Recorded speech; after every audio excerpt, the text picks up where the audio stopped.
Mardi 4 février, ravi de vous retrouver dans votre émission thème matinale sur votre chronique. Et je suis en compagnie, comme toujours, avec Monsieur Cissé. Bonjour, Monsieur Cissé. Bonjour, madame, mademoiselle. Bonjour, comment ça va? Ça va, je vais très bien. Et vous? Je ne me suis pas bien réveillé. Ah oui? Ah oui. Et le week-end, ça a été quand Vous voyez, mon visage est pâle, mon corps est pâle, ma peau est pâle. Tu es toujours pâle, toi. Et ma voix est très prise. Ah bah c'est toujours parce que moi, ça fait maintenant combien de jours que tu es arrumé? Je comprends pas. Toi, le rhume, ça finit jamais? Ah non, mais attends. Parce que moi, j'ai été arrumé, mais c'est parti. Quelle mais sorcellerie. Tu es là, tu as attaqué ma voix. Ma voix, elle est prise. J'ai le chat à la gorge. Ah alors, oui? la raison importante qui fait que ma voix est toujours prise et mon corps est pâle, ma peau est pâle, parce que tout simplement, ce que je vois sur les réseaux sociaux là, je vois, oui, la honte a changé de camp, Aminatou. Ça te rend malade, quoi. Le mauvais camp. L'être humain n'a plus honte aujourd'hui. Tout ce qu'on fait dans la toilette, tout ce qu'on fait dans la chambre, au salon, on met ça sur les réseaux sociaux. Ah oui? YouTube, Facebook et Instagram. D'accord. Hein? Et on a vu aussi tout récemment notre président de la très république, le général Mamadi Doumbouya, vous donner la possibilité de prendre gratuitement la carte biométrique. Je pense que tu m'as déjà dévancé, mais on va parler de ça après. Je voulais savoir comment tu fais avec la fraîcheur actuellement qui s'abat à Dakar. Ah, vous voyez le pull? Ça vient de Fouta. Vous voyez ça? En tout cas, tu es bien Donc habillé. là, je suis bien habillé, comme le maïs ou bien une poule. Alors, je ne suis pas une poule, hein. Je ne suis pas une poule mouillée. Vous voyez, je suis bien habillé, donc je n'ai pas peur de froid. D'accord. Ah oui, ça me permet de me requinquer, voilà, de résister, d'être très résilient face à ce terrible froid-là qui est en train de nous frapper. Il fait super froid. Mais où sont nos dirigeants là pour nous protéger contre ce froid, ce terrible froid qui s'abat Tu penses que là, à Dakar? Ils vont te protéger toujours, quoi. Si tu n'as pas à manger, c'est le gouvernement. Si tu as froid aussi, c'est le gouvernement. Depuis quand? Non mais attends, moi j'attends tout de l'État. Hein? Ah oui, c'est l'État qui est censé me protéger. D'accord. Si j'ai froid, c'est l'État. Si j'ai faim, c'est l'État. Donc, Si je souffre, c'est l'État. Mais pourquoi tu viens maintenant à la télé? Et l'État africain. Et pourquoi tu viens à la télé comme tu dis que tu attends que l'État t'aide? Mais je profite de ça profite de ça pour dire justement à cet État africain-là que je souffre. Que même toi tu souffres, tu fais semblant. Non, moi je ne souffre pas, moi je suis Non, soyons sérieux quand même, Aminatou. Ok, fidèles téléspectateurs, comme je vous disais tantôt, vous êtes dans votre émission thème matinale sur votre chronique et nous avons deux sujets pour vous aujourd'hui qui concernent les réseaux sociaux et comme il a dit M. Cissé, la gratuité des cartes biométriques en Guinée. Tout à fait. Donc on va commencer par les réseaux sociaux. Et qui dit réseaux sociaux dit à côté positif et côté négatif. Tout à fait. Voilà, je pense qu'on va commencer, comme je disais tantôt, les réseaux sociaux. Mais Aminatou, est-ce que c'est un interrogatoire? C'est pas un interrogatoire, mais on va discuter avec les téléspectateurs. Ok, je t'écoute poser tes questions là. Voilà, exposer sa vie sur l'Internet. C'est ça le sujet en gros. D'accord. Et moi, j'ai une question pour toi, M. Cissé, parce que je sais que tu es... Mais dépêche-toi, parce qu'il y a une mouche là qui est en train de m'empêcher là. Je ne sais pas pourquoi ça me fatigue là depuis le matin. Oui, vas-y. Mais même quand je faisais mon actu net en poula, il me suivait partout. Je ne sais pas qu'est-ce que ton moustique se métamorphose en mouche. Et te poursuit jusqu'à quand je faisais mon actu net dans le studio. Dans le plateau. Donc, ah oui, c'est sérieux ça. Compliqué. Donc, alors moi, j'ai une question pour vous, M. Cissé. Selon vous, qu'est-ce qui pousse certaines personnes à mettre leur vie sur les réseaux sociaux? Alors, une très bonne question. Mais là, ce que j'ai remarqué ce matin-là, tu as présenté sans regarder ta copie là. Bah oui, parce que... D'habitude, tu es à l'aise, mais aujourd'hui, tu es encore plus à l'aise. Qu'est-ce que tu as mangé? Mais c'est normal, parce que je suis à l'aise devant la caméra. C'est mon ami la caméra. Mais tu forces les choses. D'habitude, tu n'es pas naturel.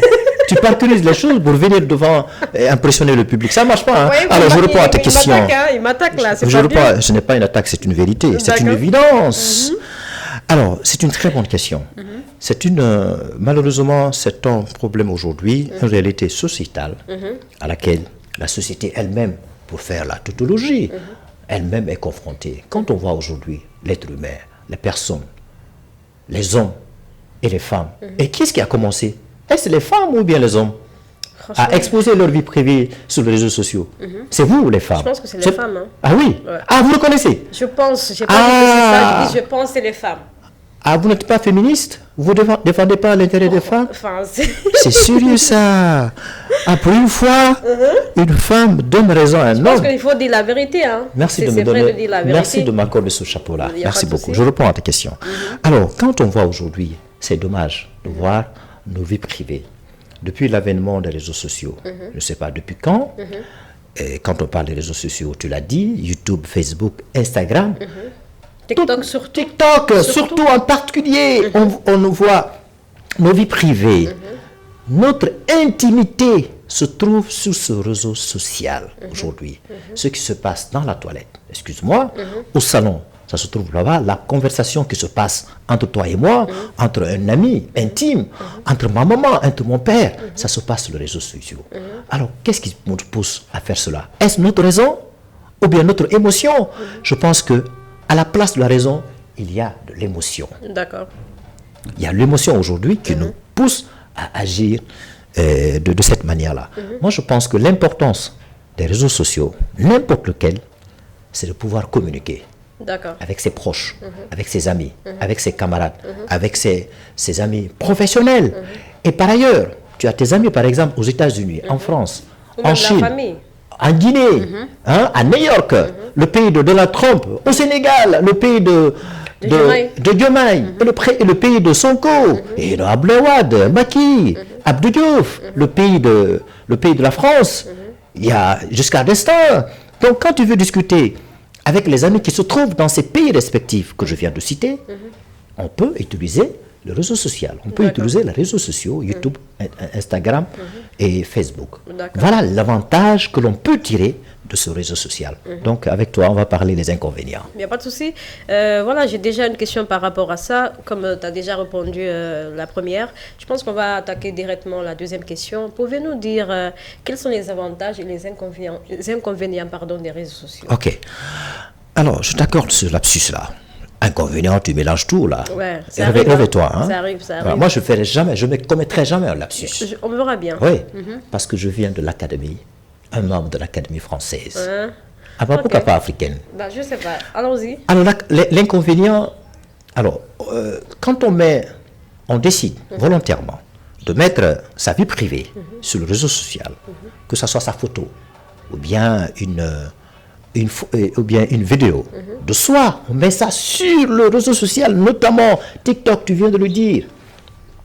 Quelque chose qui est censé être pour soi-même, pour sa vie privée, tu mets ça sur la place publique.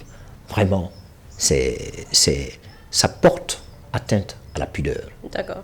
Ça porte atteinte aux bonnes mœurs. Ça porte atteinte à la sensibilité collective. Là, tout le monde est touché. Et les gens vont se rendre compte, ah oui, c'est comme ça Aminatou mène sa vie, c'est comme ça M. Cissé mène sa vie, c'est comme ça Kerno Diouf mène sa vie sur les réseaux sociaux. Donc tu n'as aucune discrétion, aucun secret, aucun jardin de secret. Tout est sur les réseaux sociaux. À chaque fois que je boive de l'eau, à chaque fois que je me lave, il faut que je montre. Voilà, je mets. À chaque fois que j'embrasse mon épouse, je mets ça sur le réseau social. Donc rien n'est caché. C'est pour cela que je disais tout de suite que la honte a changé de camp. Et quel camp? Le mauvais camp. Oui. Donc, il faut qu'on revienne sur terre. Il faut qu'on revienne sur notre valeur ancestrale, notre valeur très importante. On a déjà dit ici. Voilà. À laquelle on doit particulièrement s'attacher. À partir de laquelle on peut s'identifier. C'est extrêmement important. Donc, on voit aujourd'hui, on voit cette machine, l'Internet, nous réduire à néant.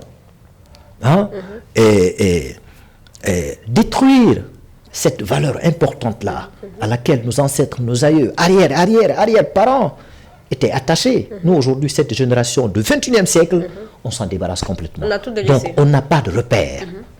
On n'a pas de repère. D'accord. On ne sait pas d'où l'on vient, d'où nous sommes et d'où l'on part. C'est extrêmement important. Oui. Vous voyez, les Blancs, ils sont... C'est pour cela, en France, là-bas, on refuse de recevoir les Blancs, les Noirs, les Africains qui y partent. Il dit parce que tout simplement, vous avez le teint noir. D'accord. Vous n'êtes pas né en France. Oui. Donc, parce que là, quand on voit Marine Le Pen, hein, tout le temps, il a cette position identitaire vis-à-vis des étrangers.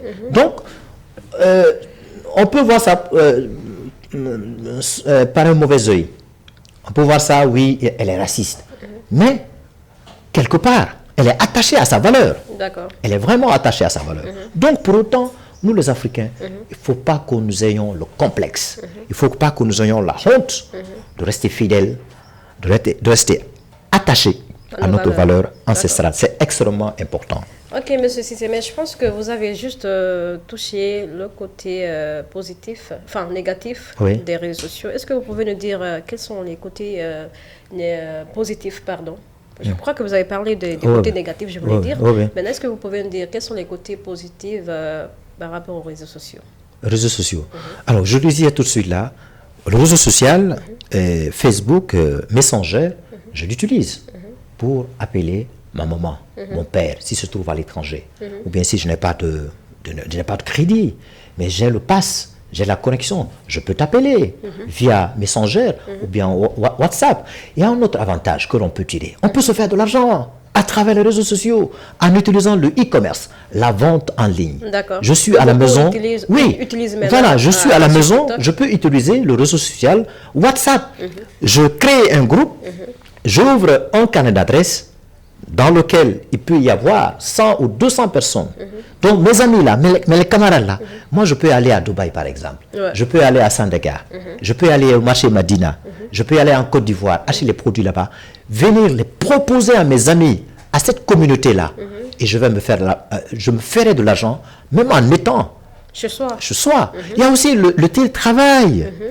Même si je ne suis pas un entrepreneur, je ne suis pas un commerçant, je suis pas... On l'a beaucoup suivi lors de la Covid. Il y a beaucoup qui exactement, tu as une belle mémoire. Hein? Ben oui, c'est normal. Hein? Je pensais que tu as perdu ta mémoire comme celle de ma grand-mère. J'étais étudiante en ce moment à Dakar ici. Alors je vois que tu n'es pas amnésique là, c'est bien, bravo. Alors tu vois, c'est d'où est venue l'idée du télétravail depuis l'Europe. Je dis, ben là, on ne peut plus vivre ensemble pour éviter cette espèce on est sclérosé. Oui, donc, parce que quand vous êtes 10, vous regroupez 10, 12, 20, ça pourrait entraîner une espèce de contamination, de Covid. Donc pour éviter cela, il faut rester chez soi, travailler à la maison, ce qu'on appelle le télétravail, tu viens de le dire, mais ça ne t'empêche pas d'être dynamique, ça ne t'empêche pas d'être productif pour l'entreprise pour laquelle tu travailles. Donc, c'est ce qui explique l'importance de ces réseaux sociaux, la communication, faire la vente en ligne et aussi l'utiliser pour faire le télétravail. D'accord, merci beaucoup M. Cissé pour vos réponses. Je crois que j'ai une troisième question pour vous. Est-ce que vous pouvez me dire, c'est quoi la relation entre, on peut dire, l'État ou la politique et les réseaux sociaux? Alors, je ne sais pas, est-ce que c'est une enquête ou bien c'est une interrogation? Je ne sais pas. Parce que, est-ce que tu es en train de lever mon immunité parlementaire? Je crois que je vais lever ton immunité parlementaire. Mais je reste député, tu as encore droit. J'ai été élu par le peuple sénégalais. Depuis quand tu es élu, toi? Mais tu sais pas? Tu es élu ici à Tamashek, bien sûr. Quel Tamashek? Mais ici. Non, sois sérieux. Il ne faut pas me ridiculiser comme ça, devant les électeurs, les électrices qui ont voté pour moi. Alors, pour répondre à ta question, l'inconvénient ou davantage, de toute façon, l'État rentre en jeu. L'État aujourd'hui utilise les réseaux sociaux pour avoir des informations sur ses concitoyens pour lesquels il a été érigé. D'accord.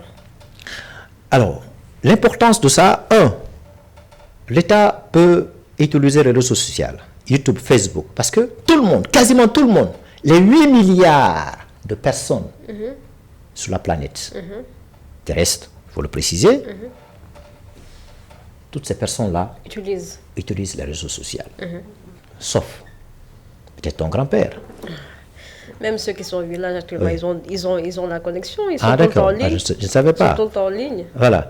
Donc, vous voyez ça. Donc, si, par exemple, il y a de l'insécurité qui passe en plein dans un pays, l'État peut utiliser, évidemment, à travers ses démembrements, la gendarmerie, la police, la force de défense et de sécurité, pour rechercher les comportements malveillants. D'accord. Les comportements, les comportements qui peuvent, en tout cas les individus qui peuvent faire du mal. Donc à travers les réseaux sociaux, l'État recherche des personnes comme ça. Donc c'est ça un peu l'utilité. D'accord. Et dans la même foulée, cela peut porter atteinte à notre vie privée. Parce que l'État fouille. On voit aujourd'hui l'État utilise les appareils. L'État utilise les appareils. C'est vrai. Oui, pour voir si la personne est coupable ou n'est pas coupable. Mais au même moment, l'État est en train de porter atteinte à la vie privée de la personne. Oui, porter atteinte à notre vie privée. Oui, parce qu'il y a les appareils qui est capable de déshabiller. C'est vrai. Oui, capable de déshabiller l'être humain. Donc ça porte atteinte à la vie privée de quelqu'un. Donc c'est dans ce cadre-là que l'État intervient. D'accord. Merci beaucoup pour vos réponses. Je ne sais pas mais ce qui m'arrive aujourd'hui. Oui. Merci beaucoup pour votre réponse. Et je crois maintenant on va attaquer notre deuxième sujet. Oui. Donc, oui, le deuxième sujet, avant de parler, il y a aussi des individus. D'accord. Il y a aussi des entreprises. Ce qu'on a omis de le dire. Il y a des entreprises qui utilisent les réseaux sociaux. Notre vie privée, parce que les données personnelles qu'on met sur les réseaux sociaux, parce qu'aujourd'hui, pour ouvrir une page, pour ouvrir un messenger, WhatsApp, on te demande, voilà les procédures qu'il faut remplir. Et en remplissant ces procédures-là, tu donnes tout. Tu donnes tout, tes données personnelles. C'est vrai. Tu vois. Et ces données personnelles-là, quand toi, tu donnes dans l'objectif d'ouvrir, c'est vrai. Oui, dans la perspective de discuter avec tes amis. Et au même moment, subtilement, il y a des entreprises, il y a les firmes nationales et internationales qui utilisent ces données personnelles-là. Pourquoi? Pour des fins commerciales, pour des fins de marketing. C'est vrai, c'est vrai. Alors, ils vont se baser sur ça pour faire la campagne d'enquête. D'accord. Parfois même, je pense qu'en France, même ici, à Quality Center, on lance des appels aléatoires. On vous dit, madame, oui, on veut vous proposer ces produits. Orange peut le faire. C'est vrai. Free peut le faire. On vous propose ces produits-là pour faire des enquêtes. Mais bien avant, ils ont quasiment des éléments d'information sur vous à travers les données personnelles que vous avez dû utiliser pour ouvrir votre page Messenger ou votre page Facebook ou TikTok. Ouais. Donc, ils vont utiliser ça. Donc, et souvent, vous recevez des messages. Quand vous recevez des messages, ils disent, mais attends, mais comment la personne... Comment ils ont pensé à comment ils ont pu connaître mon adresse email? C'est vrai. Et puis, souvent, ce qu'ils vous proposent là, c'est ce que vous recherchez depuis. Voilà, exactement. C'est ce que vous recherchez. Je suis d'accord. Mais comment la personne peut savoir, moi, ce dont j'ai besoin en ce moment? Je vais acheter un vélo pour mon enfant, je vais acheter une poupée pour mon enfant. Non, je veux une belle chemise, je veux une cravate comme je suis habillé ce matin pour séduire Fatou. Vous voyez ça? Donc, on m'envoie les vestes. Il dit, aujourd'hui, les données de trucs là, on t'envoie. Mais puisque nos États africains sont vraiment naïfs, ils laissent passer. Mais les Européens ne laissent pas passer. D'accord. On a vu l'Amérique taxer, demander à un État dont je me tais le nom, de payer des milliards pour avoir utilisé les données personnelles de ses concitoyens pour des fins commerciales. C'est vrai. Oui. Je suis d'accord avec Donc, vous êtes libre d'utiliser. Mais si l'État s'en rend compte, l'État a le droit de porter plainte, de porter plainte ou bien de saisir la personne ou le condamner de payer les indemnités à ses concitoyens. Donc, l'État va récupérer cet argent-là pour construire quoi? Les écoles, les hôpitaux, les soigner, trouver de l'emploi. Donc, ça, c'est extrêmement important. Donc, il faut, nos États qui sont naïfs là, il faut qu'on s'en débarrasse. C'est compliqué. Il faut qu'on s'en débarrasse. Franchement. Les films là, c'est des acteurs, c'est des nouveaux acteurs sur la scène internationale qui sont très productifs, qui sont très malins. Ils sont plus malins que l'État. C'est vrai. Ils sont plus malins que l'État. Ouais. Donc, il faut que l'État accepte d'ouvrir les yeux, comme mes yeux comme ça là, et d'ouvrir la conscience pour comprendre la subtilité de ces films, de ces entreprises de marketing. D'accord. Il y a aussi les individus. Je termine par ça. Nos amis, ton ex-copain, je ne sais pas si tu en as, ton ex-époux, tu vois, ou ex-épouse, ou bien un ami à qui tu as confié ton intime ou intimité particulière. Aujourd'hui, il y a le clash. La personne se permet d'utiliser cela mettre sur les réseaux sociaux. On a déjà vu ce ça. qu'on avait sexétal. On a déjà vu ça. Il y a même nos ministres aujourd'hui qui ont été victimes de ça. Sexétal. Tu n'as pas vu l'affaire de Balthazar? Oui, Balthazar. C'est un homme. Oui, ça. Ceux qui étaient se trouvaient dans son ordinateur, un beau jour se retrouvent sur les réseaux sociaux. C'est vrai. Oui. Donc, on a un ami, utilise ça. Vous discutez avec quelqu'un par WhatsApp audio, vous lui dites en secret, excusez-moi, en secret. La personne utilise l'audio là. Ce matin, on retrouve l'audio là sur le réseau social. Il dit, mais comment se fait-il? Comment ça se fait? Ouais. La conversation que j'ai eue avec telle personne, et je me retrouve aujourd'hui, et ça va bouleverser toute ta réputation. Ça bouleverse toute ta réputation. Et puis ceux qui amènent d'ailleurs certains à mettre fin à leur vie. À leur vie, ouais. À se suicider. Parce que là, l'être humain tient beaucoup à sa réputation, à son image. Ouais. Donc, tu as confié ta vie, ton intimité à quelqu'un, ton ex, ou bien peut-être que dans les moments de désir, dans les moments de désir, la personne a pris les photos. Et toi, tu penses que malgré la séparation, elle ne va jamais mettre ça sur la place publique. Ouais. Vous voyez? Donc, les individus qui sont autour de soi, il faut s'en méfier. Les entreprises de marketing qui sont, on voit aujourd'hui le e-commerce, les sites d'annonces, il faut s'en méfier. Il faut que l'État aussi se réveille. Il faut que l'État prenne conscience de ces enjeux très importants par rapport à l'utilisation des réseaux sociaux. On a vu aux États-Unis, je termine par ça, on a suspendu ou restreint le TikTok. Oui, on avait restreint. Et il y avait beaucoup de gens qui avaient pleuré, hein, mais après, finalement, ils ont... Voilà, c'est ça. Voilà, et on a restreint, mais après, la décision n'a pas tenu. On a encore décidé de le remettre sur le rail. Exactement. Oui, c'est dommage. Je ne sais pas pour quelle raison l'État américain avait restreint cela. Est-ce que c'était pour protéger les enfants contre les virus venant d'ailleurs, ou bien protéger sa culture, son patrimoine, son identité, ou bien pour protéger son intérêt géostratégique. C'est vrai. Voilà. Mais en tout cas, il faut faire attention avec les réseaux sociaux, c'est vraiment dangereux. Ce que nous mettons, il faut surtout être conscient de ce que tu mets sur tes réseaux sociaux. Madame la policière, je pense que j'ai bien répondu à tes questions. Ah oui, tu m'as tellement convaincu que je suis... Ah waouh! Est-ce que je ne suis pas en train de te draguer? Non, pas du tout. Ah! Non. Ah là, ça devient sérieux. Monsieur Cissé, on va attaquer, comme je disais tantôt, le deuxième sujet qui parle de la carte biométrique qui est gratuite en Guinée. Et ça a été lu par Amara Camara, le général, qui a lu le décret. C'était le dimanche à la télévision nationale. Le président de la République a rendu gratuite la délivrance de la carte d'identité nationale pour tous les citoyens guinéens pour une première demande. Ce n'est pas pour ceux qui ont déjà fait la demande. Hein. Est-ce que tu as déjà fait ta demande, toi? Moi? Mais attends... Mais je suis un citoyen. Qui te dit que je suis guinéen? Moi, je ne suis pas guinéen. Tu es déjà malien, toi. Je ne suis pas guinéen. Donc, moi, je suis sénégalais.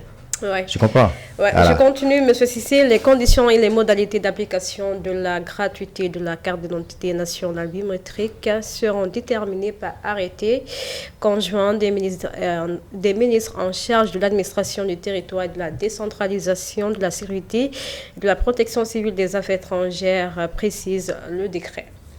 Donc voilà, Monsieur Cissé, j'ai une question pour vous. Quelle a été la réaction des citoyens guinéens quand ils ont appris cette nouvelle? Vous articulez bien, hein? Vraiment, j'aimerais toujours t'avoir à côté de moi. C'est joli ça. Je suis à l'aise.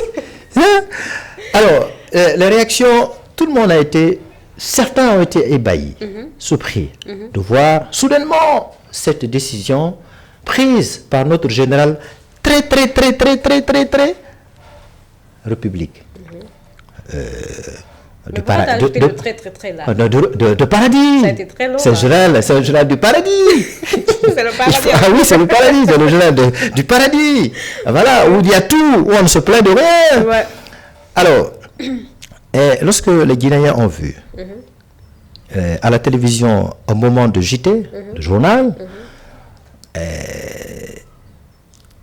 le journal Amara Camara, le secrétaire à la présidence, lire le décret, en substance, le décret pris par le général Mamadou Doumbouya, qui a la facilité de prendre souvent le décret. Hein. Ah bah, Prend le décret, il faut le dire de passage. Décret, démettre, limoger. Ça, contrairement à Alpha Condé, qui a souvent l'habitude d'affréter les avions, alors que Mamadi Doumbouya, elle a la facilité de prendre le décret. Démettre et limoger. Voilà la particularité de ces deux présidents. Oui. Amara, lui, pour ce qu'on peut retenir, que le président, le général Mamadi Doumbouya, le président de la transition, a pris un décret pour rendre gratuit la carte d'identité biométrique. Et là, tout de suite, il y a eu des réactions à foison sur les réseaux sociaux. Certains étaient contents, surtout notamment ceux qui n'avaient pas les moyens pour s'offrir sur Sésame cette carte d'identité biométrique. Donc, ils ont applaudi. D'accord. Ils disent, on est très contents. Par contre, d'autres disent, ah mais, puisqu'on a décidé de rendre gratuit le prix de la carte d'identité biométrique, pourquoi on ne va pas rendre celui du passeport, celui du logement, le riz qui coûte aujourd'hui, je crois, à 400 à 500 000 francs guinéens. Pourquoi ne pas le rendre gratuit? Pourquoi ne pas le rendre gratuit le transport? Puisque notre président, il est très généreux. Hein? Il veut accompagner les gens. Hein? Il veut satisfaire ses concitoyens pour lesquels il est là, pour lesquels il est allé à la mort. Le 5 septembre 2021, aujourd'hui, à travers ce décret-là, exceptionnel, inédit, pour satisfaire, soulager la population. Donc voilà la réaction qu'il y a eu lorsque ce décret a été lu à la télévision durant le JT. D'accord. Monsieur Sissi, on poursuit toujours avec les questions. Selon vous, pourquoi cette décision? Ah oui. Si tu es naïf, tu ne peux pas comprendre la subtilité qui est cachée cette décision, ce décret-là. Si tu es con, hein, comme moi, tu ne peux pas comprendre. Pourquoi cette décision? Pourquoi cette décision? Pourquoi a-t-il pris cette décision? Je parle de Jean Mamadi Doumbouya. Alors, il y a des raisons qui l'ont poussé à vouloir prendre une telle décision. Vous savez, il y a le recensement de la population qui est en perspective, je ne sais pas s'ils ont commencé. Il y a le recensement à vocation d'état civil qui est également en perspective, je ne sais pas s'ils l'ont déjà commencé. Il y a aussi le nettoyage, le fichier électoral qui est également en perspective. Il y a aussi l'élément le plus important, l'avant-projet de la nouvelle constitution. Oui. Donc, est-ce que toi tu peux voter sans ta carte? Non. Est-ce que tu peux voter sans ta carte électeur? Non. Mais a priori, ta carte d'identité. Donc voilà les deux couplets. Tu vas aller dans le bureau de vote pour voter. Alors aujourd'hui, ce qui est dans le viseur de Jean Mamadi Doumbouya, ce n'est pas la tenue des élections présidentielles ou législatives, ou communales, ou sénatoriales, parce qu'on a vu, on est en train d'ériger à travers cette nouvelle constitution, cette nouvelle institution, le Sénat. Alors, il a rendu, je émets des hypothèses, il a rendu gratuit cette carte d'identité biométrique pour permettre ainsi à ses concitoyens, les 14 millions de Guinéens, de pouvoir voter lorsqu'on va organiser le vote de référendum. D'accord. Dont on ne connaît même pas la date pour le moment. Parce que ce vote-là, ce scrutin était censé être tenu quand? En 2024, le 31 décembre 2024. Exactement. En lieu et place des élections présidentielles et législatives. Mais lors de son discours à la nation, il avait dit que les élections vont se tenir cette année en 2025. Mais il n'a pas précisé de date. Oui, il n'a pas... en tout cas, on ne peut pas dire qu'il n'a pas tenu sa parole, puisque 2025 est encore en cours. Donc, on ne peut pas l'accuser, on peut lui rien reprocher pour le moment. Malgré la cacophonie qui existe entre son porte-parole, Gawal, et lui. Ce que lui, il a dit au moment de la tenue, justement, de son discours de l'an, et ce que Gawal a dit durant un déjeuner de presse, là, on va y revenir, il y a une certaine contradiction. C'est vrai. Donc, le président, c'est ce qu'il a poussé, je disais tout de suite, d'amener les gens à voter pour cette nouvelle constitution. On ne connaît pas le contenu. En tout cas, moi, je ne connais pas le contenu. Peut-être que les conseillers nationaux, nos députés, connaissent dans sa Kourouma, peut-être lui il connaît tout le contenu, puisque c'est eux qui partent partout pour faire la vulgarisation sur le contenu de l'avant-projet de la nouvelle constitution. Donc, la carte là, cette offre gratuite-là, c'est pour aller voter. D'accord. Aller voter. Est-ce que c'est pour oui ou bien pour non? Si le président rend le prix de la carte gratuit, est-ce que c'est pour oui ou c'est pour non? C'est pour non. Alors, probablement, c'est pour oui. Alors, cette constitution-là, va-t-elle, après son adoption par référendum, va-t-elle permettre au général Mamadi Doumbouya de se présenter à l'élection présidentielle? Une question très importante à laquelle tout le monde se pose. C'est vrai. Tout le monde est en train de s'opposer. Aujourd'hui, cette nouvelle constitution, est-ce que la constitution, disais-je, va permettre au général Mamadi Doumbouya de porter sa candidature? En tout cas, selon Gawal, après l'adoption de cette nouvelle constitution, elle va permettre d'ériger un organe de gestion des élections. Est-ce que ce sera MATD, le ministère de l'administration du territoire et de la décentralisation, ou bien le choix de cet organe se fera à l'issue d'une concertation avec la société civile, les forces vives de la nation, les partis politiques, quand on sait que les partis politiques n'existent quasiment pas en Guinée sur la scène politique guinéenne. Ah oui, elles sont quasiment mortes. On a vu le dernier opposant, le dernier leader qui nous restait, qui pouvait défendre, qui pouvait critiquer l'action du gouvernement, qui pouvait critiquer positivement Mamadi Doumbouya et les membres du CNRD, c'était bien évidemment Aliouba, qui est aujourd'hui en prison. On dit quand même, moi je lui apporte mon soutien moral, parce que c'est ce que je peux faire, parce que je n'ai aucune force pour le sortir de cette cellule-là où il y a tout. Et il faut savoir que Aliouba, il m'a enseigné. Quand j'étais à Kofi Annan, oui, c'est un professeur. C'est un professeur. Il communique très bien. Très bien. Oui, moi je l'ai lu sur le plateau lorsque je travaillais pour Folie Bédia. On a discuté sur les questions sociopolitiques. Et c'est quelqu'un qui sait ce qu'il dit. Il est calé. Oui, il sait ce qu'il dit.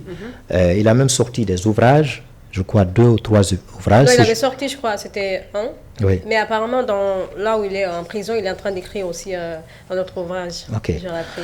Donc, on continue notre petite conversation concernant cette décision subtile prise par notre général Mamadi Doumbouya. Oui, étonnante, surprenante, à tout que moi, je ne m'y attendais pas. Oui. Voilà. Alors, M. Cissé, moi, je me pose une question. Est-ce que ce n'est pas une façon de préparer sa candidature, selon toi? En tout cas, la prise de cette décision-là, me semblerait, je le dis au conditionnel, va baliser le terrain. Va baliser le terrain pour le général Mamadi Doumbouya, dont la candidature est en train de se discuter. Faire parler, hein, parce qu'il y a même, ça fait couler. Il y a même Amara Kamara qui s'est exprimé récemment. Oui, Amara Kamara, c'est dommage, hein, c'est dommage. C'est pas ce qu'il nous a dit. Amara nous a dit à plusieurs fois, comme Mamadi Doumbouya nous a juré au moment de sa prise de fonction officielle, au moment de la prestation de ce serment, que ni moi, ni aucun membre du gouvernement, ni aucun membre du CNRD ne sera candidat à l'élection nationale et locale. Donc, il était sur la même longueur d'onde que son porte-parole, très proche, hein, parce que son porte-parole, hein, c'est le secrétaire à la présidence. Et, alors, ce qu'Amara nous a dit au début et ce qu'il nous dit aujourd'hui, c'est différent. C'est totalement différent. On ne comprend rien. D'où vient ce changement? Hein? Comme un caméléon, là. Bah oui. Hein? D'où vient ce changement, ce revirement, là, spontané? Hein? D'où vient ça? On se pose la question. Aujourd'hui, il est en train de défendre l'éventuelle, je dis bien, l'éventuelle candidature de général Mamadi Doumbouya de bec et oncle. C'est ça, parce partout où le besoin se fait sentir. À Cancan, par exemple, on l'a vu là-bas. À chaque intervention, il le dit. Quand même il s'est exprimé, il a dit que personne ne peut gérer ce pays à part Mamadi. Il dit, au même titre que tous les citoyens guinéens, Mamadi aujourd'hui, il a la possibilité de porter sa candidature. Et d'ailleurs, la Constitution pourrait lui permettre de se présenter lors de la future élection présidentielle. À quand cette élection? On est en train de voir la direction du vent. On est en train de voir, pour le moment, le président est en train de tergiverser. Les membres du gouvernement sont en train de tergiverser. On ne sait pas, parce qu'il a régné sa parole en 2024. Nous, on s'attendait à ce que l'élection se tienne le 31 décembre 2024, mais ça n'a pas été tenu. Pourquoi ça n'a pas été tenu? Peut-être que, probablement, il n'a pas vu le soutien dont il avait besoin pour la tenue enfin de cette élection présidentielle. Ouais. Mais jusqu'à présent, il est en train de voir la direction du vent. Si la direction se mène à sa faveur, mais tant mieux, il l'organisera. Mais au cas contraire, ça va encore tarder. Et pour cela, on a vu, lorsque on a posé la question à le porte-parole du gouvernement, Gawal, à l'issue d'un déjeuner de presse, vous savez, Mamadi nous a dit, au moment de son discours de l'an, que l'année 2025 serait une année électorale. Donc, ça c'est subtil, serait, c'est au conditionnel, c'est pas précis, c'est ce que les gens ne comprennent pas, c'est pas du tout précis. Donc, moi je pense qu'il est très malin. Et moi je ne dis pas qu'il a la velléité de porter sa candidature. Non, il a dit serait. Voilà, donc c'est pas encore possible. Alors, pour repréciser ce qu'il a dit au moment de son discours de l'an, son porte-parole, son fameux porte-parole, Gawal, est rentré dans le jeu pour avoir cette pédagogie, pour expliquer à sa naïve population guinéenne. Naïve, hein, population guinéenne, c'est l'adjectif, hein, c'est ça. Pourquoi tu ne me corriges pas? Bon, je t'écoute, hein, parce que tu fais que parler, je t'écoute. Tu vois, donc, à cette population-là, cette population guinéenne, qui était là ce jour-là, pour dire que si l'élection devait se tenir de façon séquentielle, à partir de ce moment, toutes les élections ne pourraient pas se tenir. Ah oui? Ah oui. D'accord. Et toutes les élections ne vont pas se tenir. Parce qu'il y a l'élection, le scrutin, le référendum, il y a l'élection législative, présidentielle, communale et éventuellement sénatoriale. Je le disais tout de suite. Donc toutes ces élections-là ne peuvent pas se tenir. Là, je pense que de ce point de vue, il a raison. Mais l'élection, le scrutin le plus important, lequel? C'est le présidentiel. C'est le présidentiel qu'on accepte. Ou bien, le scrutin le plus important, c'est le référendum, qu'on accepte à ce que celui-ci se tienne, le référendum. Qu'on accepte quand même que l'élection, le référendum se tienne. Parce que c'est le socle de l'État. Hein, c'est le soubassement. Donc, c'est lorsque le soubassement est construit, c'est sur lequel on va ériger l'État, petit à petit. C'est comme les briques. Donc, selon lui, après l'adoption de cette nouvelle constitution-là, c'est celui-là qui va choisir, comme je le disais tout de suite, l'organe de gestion des élections. Est-ce que le choix se fera de façon unilatérale, malgré que cela va être choisi par la Constitution, mais il faut que cela soit assorti de consensus des forces vives et les partis politiques, en tout cas les parties prenantes, voilà, pour donner du poids à cette décision-là. Vous voyez, donc je pense que c'est des questions sur lesquelles les Guinéens doivent, se posent et doivent mûrement réfléchir, parce que là, je ne sais pas, la direction du vent, je ne sais plus. En tout cas, nous sommes au paradis, comme nous dit tantôt. Mais normalement, au paradis, tout est clair. Bah oui, normalement. Ah oui. Et tout est mélangé. Oui, tout est mélangé. Maintenant, quand on rend gratuit cette carte biométrique-là, où est-ce que l'État prend cet argent-là? Il y a eu des pertes, hein? Il y a des gens qui ont dû déposer. De l'argent pour se procurer. Voilà, au niveau de au niveau des banques. Et même le contrat que l'État a signé avec les banques là, est-ce que ce contrat ne risquerait pas d'être résilié à partir du moment où l'État a rendu gratuit la carte d'identité biométrique? Ça, c'est un. Et les personnes qui ont déjà déposé, c'est en cours de confection là. Alors, est-ce que ces gens-là, on va leur rendre leur argent? Et ceux qui ont pris avant, comme toi, est-ce qu'on va te retourner ton argent? Ils ont dit que ça c'est gratuit pour ceux qui vont faire la demande, voilà. Ceux qui sont nouveaux. Voilà. Pour les anciens, donc là, pour la première demande, parce que notre général a été très clair. Première demande. Alors, première demande. On a dit que pour la première demande, peut-être que je parle trop là. Maintenant, la première demande, ça va être déterminé par l'arrêté conjoint par ces différentes institutions, à savoir le ministère de l'administration du territoire et de la décentralisation, et aussi le ministère de la sécurité et de la protection civile, et aussi le ministère des Affaires étrangères, de l'intégration africaine et des Guinéens établis à l'étranger. Je pense que j'ai bien prononcé. C'est Hein. ça, oui, je suis en forme ce matin-là. Ouais, Ah là là, je suis en forme. Est-ce que j'ai pris le miel? T'as bien mangé? Ah oui. Ouais. Tu vois. Donc voilà les trois organes, disais-je, qui vont devoir déterminer les conditions et les modalités de l'obtention de ce sésame, la carte d'identité biométrique. Alors, l'enjeu, tu sais c'est où? Bien que cela soit rendu gratuit, quand moi, supposons que je sois un citoyen guinéen, mais je ne le suis pas, hein, je pars là-bas pour déposer.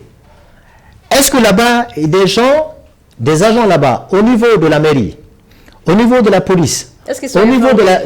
Non, mais ils sont informés. D'accord.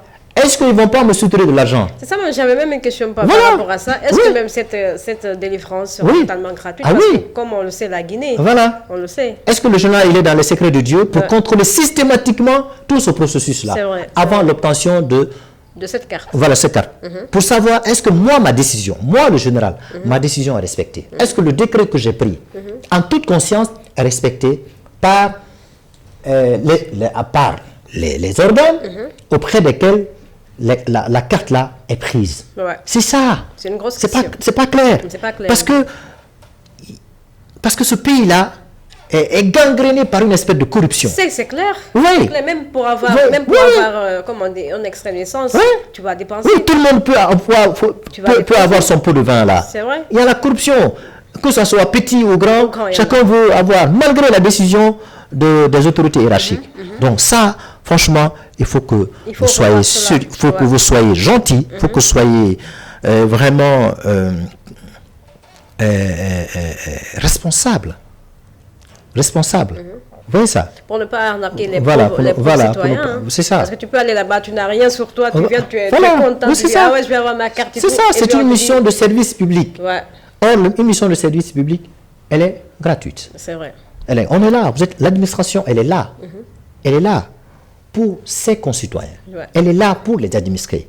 Donc, si la haute administration a pris une décision, la basse administration doit faire en sorte de respecter fidèlement ou scrupuleusement cette décision. En tout cas, faire tant soit peu pour respecter ça. Ainsi, les citoyens, les administrés seront satisfaits. C'est vrai. Et peut-être que pour cette raison, ils vont voter oui pour la nouvelle constitution qui va probablement permettre à notre général de porter sa candidature. En tout cas, c'est une question qu'on se pose tout le monde. Hein. Donc voilà, M. Cissé, je pense qu'on a fait le tour des deux sujets. Est-ce que tu as quelque chose à rajouter? Non. Il n'y a rien. Parce que tu as beaucoup parlé, hein. Je crois que tu as tout dit là. Oui, mais c'est fini, je n'ai rien à dire. Donc, je laisse la population guinéenne, je laisse la population de la planète d'incurgiter les informations qu'on vient de leur donner. Les 8 milliards de personnes qui vivent sur la planète, on laisse incurgiter. On va avoir les réactions, ce qui va se faire dans les heures qui suivent. Et aussi, en particulier, la population guinéenne, qu'elle sache que cette décision, elle n'est pas fortuite, qu'elle se réveille, qu'elle ne soit pas naïve, qu'elle ne soit pas conne. Endormie. Voilà, endormie. Voilà, c'est pas fortuit.